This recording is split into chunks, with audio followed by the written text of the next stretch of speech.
Now, as we covered earlier in the newscast, leaders of South and North Korea exchanged letters this week as the Moon administration prepares to make its exit from the Blue House in about a fortnight.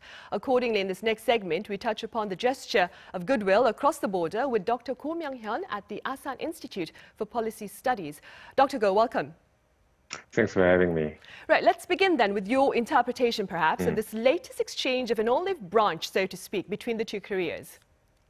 So I think this letter exchange has been innocuous enough. I mean, in the sense that the content of the letters happen to be pretty straightforward and I think full of platitudes, praising each other leaders about their, their commitment to peace and to bringing peace and stability to the Korean Peninsula.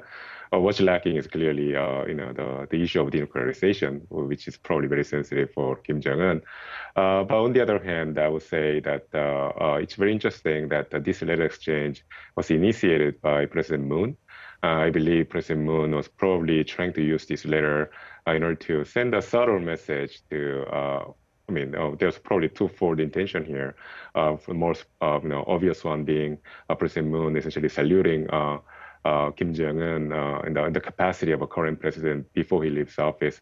But probably there's also another message underneath this letter, which is to nudge Kim Jong-un a little bit to stay on course to maintain peace and stability between the two Koreas.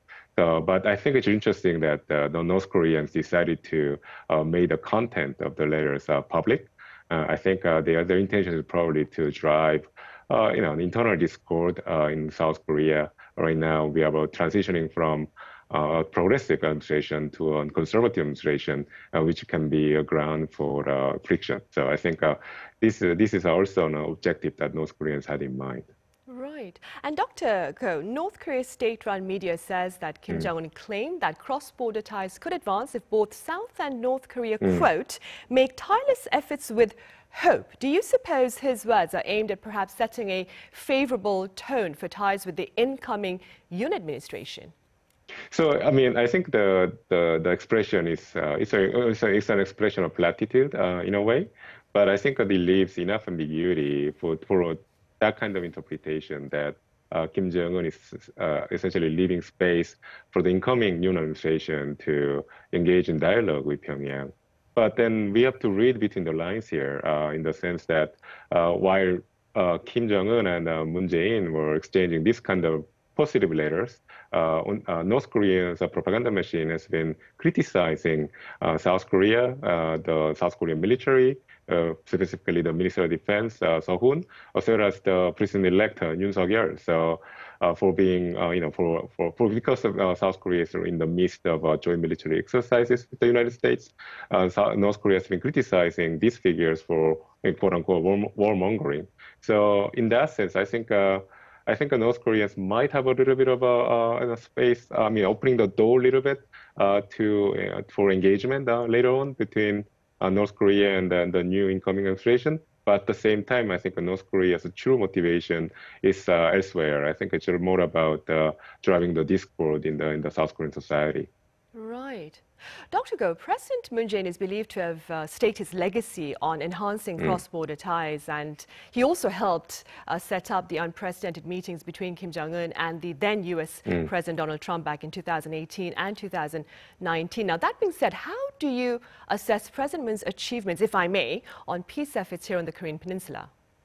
No, I think there's a little disagreement when it comes to the genuineness of President Moon's intention to bring peace and stability to the Korean Peninsula. Clearly, North Korea was at the top of his mind during his presidency for 5 years, and he tried his best. But I think in the process of emphasizing dialogue as the main approach in engaging North Korea, he has, maybe unintentionally, but I think it was a critical flaw. But his policy actually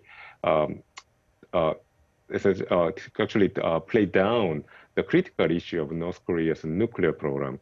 I mean, we know that during the 5 years of Moon Jae-in presidency, North Korea's nuclear and the missile capability have only advanced, and then now they have reached such a threatening level that North Korea is publicly claiming that they have developed a tactical nuclear capability.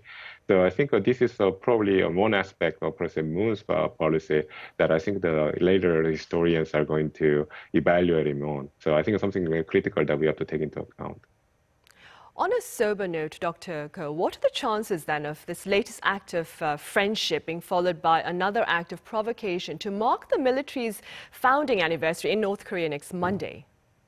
So I don't think North Koreans are going to carry out military provocation of the sort that we have seen, in the past months as well. Actually, this month as well, in the sense that right now North Koreans are in the middle of celebration.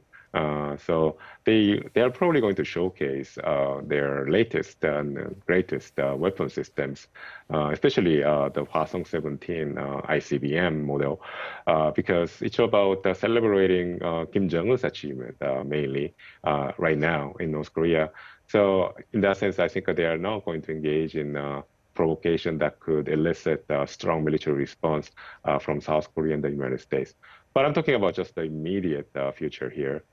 So going forward, maybe after like April and then May, sometime in summer, North Korea might engage in a very critical provocation in the form of a nuclear test.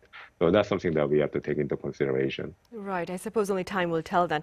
All right, Dr. Go, thank you very much for your thoughts and your time. Always my pleasure.